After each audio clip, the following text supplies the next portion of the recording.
शंकर जी का अभिषेक 5 चीजों से होता है, उसको पंचामृत की गिनती में लिया गया।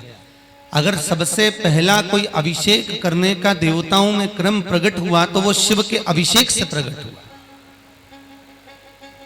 शंकर भगवान के अभिषेक में 5 चीजें मूल चाहिए। पहले नंबर पर दूध चाहिए, दूसरे नंबर पर दही चाहिए, तीसरे नंबर पर घृत चाहिए घी, चौथे नंबर पर शहद चाहिए और 5वें नंबर पर शक्कर चाहिए, मिष्ठान चाहिए। अब ये 5 चीजें अपन चढ़ाते चढ़ाते चढ़ाते चढ़ाते पूरा जीवन हो गया। रोज आप शिव जी को चढ़ाते होगे, सावन महीने में चढ़ा रहे होगे, शंकर जी को शिवरात्रि पे भी चढ़ाते होगे, या कोई भी मूर्ति की, चाहे नारायण हो, लक्ष्मी हो, राम हो, कृष्ण हो, कोई भी देवता हो, उनका जब हम अभिषेक करते हैं तो ये 5 चीजों की जरूरत हर व्यक्ति को पड़ती है। ये पंचामृत की जरूरत है। पर ये पंचामृत आखिर हम क्यों समर्पित करते हैं? इसकी जगह हम गन्ने का रस समर्पित कर दें, हम कोई मौसम्बी का जूस समर्पित कर दें, हम कोई फल का रस भगवान का अभिषेक कर दें, हम कोई जल से भगवान का अभिषेक कर दें, हम कोई नई वस्तु से शिव जी का अभिषेक कर दें, हम कोई नई वस्तु को सिद्ध कर कर भगवान का अभिषेक कर दें, हम कोई नए रस से भगवान का अभिषेक कर दें, हम आम के जूस से भगवान का अभिषेक कर दें। पर ये भले तुम कुछ भी समर्पित कर दो, चाहे तुम गन्ने का रस दो, चाहे तुम मौसम्बी का रस दो, चाहे तुम कुछ भी दो, पर उसमें जो मूल तत्व है वो ये 5 चीजें, ये पंचामृत है। पहले नंबर पर क्या? जम के बोलो, दूध। दूसरे नंबर पर दही, तीसरे नंबर पर घी, चौथे नंबर पर शहद, 5वें नंबर पर शक्कर। ये 5 चीजें हमें समर्पित करना है। और क्यों समर्पित करना है और किस लिए समर्पित करना है? हम शिव को ये चीजें क्यों दें? हम नारायण के पूजन में ये 5 चीजें क्यों लेकर जाएं? हम राम के पूजन में ये 5 चीजें क्यों लेकर जाएं? हम कृष्ण के पूजन में, हम अभिषेक में ये 5 चीजें क्यों लेकर जाएं? उसकी मूलता है। पहले नंबर पर दूध। भगवान शंकर को जब हम दूध समर्पित करते हैं तो हमारे घर का वंश बढ़ता है। क्या बढ़ता है? वंश। जब हम शिव को दूध समर्पित कर रहे हैं, पंचामृत की वस्तुओं में हम जब दूध समर्पण कर रहे हैं, हम अभिषेक में अगर नारायण का अभिषेक कर रहे हैं, लक्ष्मी का अभिषेक कर रहे हैं, राम का अभिषेक कर रहे हैं, शिव का अभिषेक कर रहे हैं, शंकर का अभिषेक कर रहे हैं, या हम किसी भी देव का अभिषेक कर रहे हैं, उसमें दुग्ध मूल है। क्योंकि दूध जब हम समर्पित करते हैं तो ये हमारे वंश की वृद्धि करने वाला, वंश बढ़ाने वाला, ये हमारा वंश बढ़ा रहा है।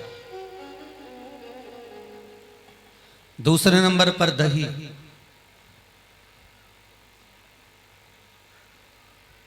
ये दही शिव जी के चरणों में, ध्यान दीजिए, दही बनाना आता है आप लोगों को? अगर ढेर सारा दूध है, बहुत सारा दूध है, तो उसमें थोड़ा सा जामन डालिए और दही बन जाता है। एक भगोना दूध को भी थोड़ा सा जामन जमा देता है। उसी तरह शास्त्र कहता है कि यहाँ दही शिव को इसलिए समर्पित करा जाता है कि अगर भाई भाई में विवाद हो रहा हो, देवरानी जेठानी आपस में झगड़ रही हो, अगर कहीं सास बहू में क्लेश हो रहा हो, किसी का घर टूट रहा हो, किसी का घर अगर खंडित हो रहा हो, कोई परिवार आपस में टूट कर जा रहा हो, कोई भाई भाई आपस में झगड़ कर जा रहे हो, तो शिव का अभिषेक दही से करने से परिवार वापस जुड़ जाता है। इसलिए पंचामृत में दही की मूलता कही। पंचामृत में दही मूल हो गया। आप लोगों ने भी न जाने कितनी बार अभिषेक करा होगा, परंतु आप लोगों को भी सोचने में आता होगा कि दूध क्यों चढ़ाएं, दही क्यों चढ़ाएं, घृत क्यों चढ़ाएं, शक्कर क्यों चढ़ाएं, घी क्यों चढ़ाया जाए? अभिषेक में दही चढ़ा देने से हमारा मन, हमारे परिवार टूटने से बढ़ जाता है, बच जाता है। तीसरे नंबर पर है घी। ये आरोग्यता प्रदान करता है। हमारे घर में अगर कोई बीमार है, बहुत ज्यादा रोगीला है, बहुत ज्यादा परेशान है, तो घृत का अभिषेक अर्थात अभिषेक में घृत का प्रयोग कर देने से रोग से मुक्ति होती है। रोग से